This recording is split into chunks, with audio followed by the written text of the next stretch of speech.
Mic check 1 2 1 2.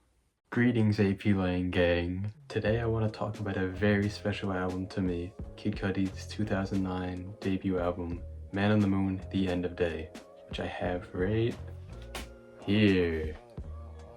Everyone say thank you, Chuck. Released during a time where hip-hop albums did not venture too far into themes of mental health and were becoming a bit stale, Man on the Moon was a fresh piece of music that pushed the envelope and the genre itself towards the point where it is today. While the hip-hop landscape at the time was centered more on gangster and hardcore hip-hop, the conscious and progressive genres still had merit, but were struggling to find mass appeal. Because of this, Kid Cudi was able to fill this hip-hop void with his music about mental health and dreams, and Man on the Moon was one of the first albums of this era to truly capture audiences. But why?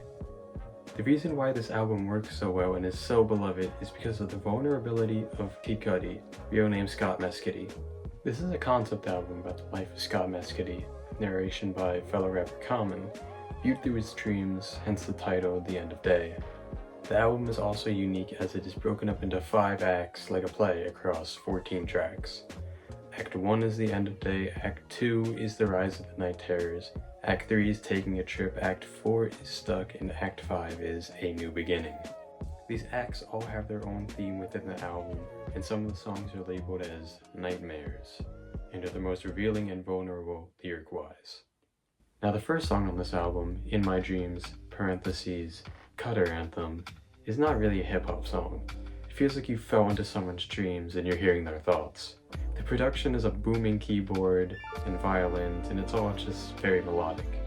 The lyrics are also very simple, and they state that you're in Scott's world now, that this is everything he's ever wanted, which is a literary technique called irony, and also some foreshadowing in there too. The rest of the songs in Act 1, Soundtrack to My Life and Simple As, also just set up the character of Kid Cudi, his past, his father's death, and a brief look at his problems before we get narration from Common about how Cudi's about to slip into a state of chaos and horror, and this leads into the next act. Act 2 is The Rise of the Night Terrors, which represent his internal struggles and personal issues. Solo Dolo, the first track here, is a nightmare track, and discusses his immorality and isolation from the world, while the next track, Heart of a Lion, is Scott telling himself that he is strong and can face the nightmares ahead of him. Song number 6, My World, is an anthem about proving everyone from Scott's past wrong, that Kid Cudi is going to be huge. This is a very selfish track that is here to show how some of the darker traits of him emerged and his sadness as a child. This also ends Act 2 and leads right into Act 3. Act 3, Taking a Trip, and Act 4, Stuck, are very similar theme-wise, so I'm just going to group them together here.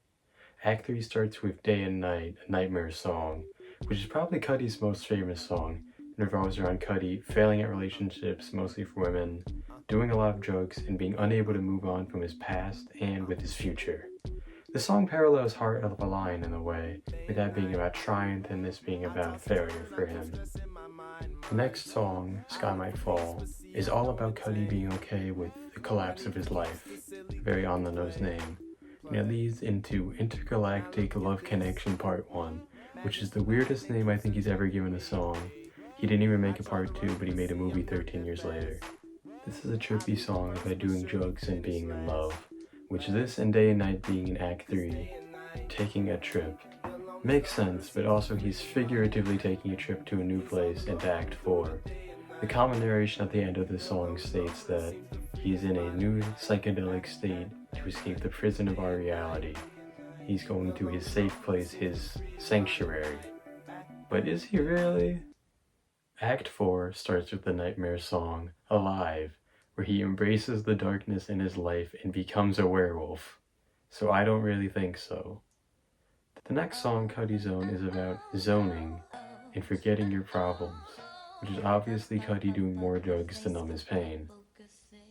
The next song, Make Her Say, isn't really connected to the stories or themes too much at first, mainly just being a club hit with features from Common and Kanye West, but it is about Cudi being confident in what he's doing in his new headspace, which leads right into the next song, Pursuit of Happiness, probably Cudi's other biggest song.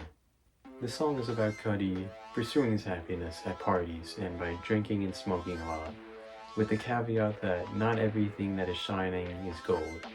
He is in over his head and abusing substances to find happiness, and his pursuit is only leading to more pain. And in the last 30 seconds of this song, it's just him mumbling to himself about how he's hurting from everything he just did during that night. This ends Act 4, which overall is Cudi trying to make the most out of his opportunities and his issues holding him back and no progress being made. However, Act 5, A New Beginning, is where everything changes for him. This is the final act and is also the shortest, being only 2 songs, Higher and Up, Up and Away. Higher is a song about living the high life that features Cudi's good friend and fellow Cleveland, Ohio native rapper Chip the Ripper, and is a song about feeling good about yourself, which is something that Cudi has barely done on this album so far. And finally, we have the last song on this album, Up, Up and Away, which completes the project by having Cudi wake up from his dreams and start his day. This is the most positive song here, as it's optimistic, and much like In My Dreams, the production does not feel like a rap song, as it's mostly guitar driven with heavy percussion. Most of the songs on the album don't have standard rap beats to make them seem more dreamlike, and this one changes it up completely to differentiate this from the rest of the album. It's a very feel-good song that has Cudi accept his issues and decide to move on with his life, and it wraps up everything in a very concise manner. There is one final narration from Common that explains that while Cudi has ended his journey today, he needs to be ready for what comes next, setting up a much darker sequel album, and being a metaphor for how life goes on. To wrap up everything that I've said in a nice little bow, Kid Cudi created an eclectic album about pain and mental health at a time when that was rare for hip-hop, and it resonated with a lot of people. While he was an extremely isolated person, he decided to help other people with similar problems, and this led to further change. The next generation of rappers were influenced by this project, and decided to let their feelings be known in their music, and the genre of melodic hip-hop that he created is huge today. Millions upon millions of people have been touched by his music, including me, and he let his journey of hopelessness to optimism be known to the world, because he knew that he had the power to help others. And that's it.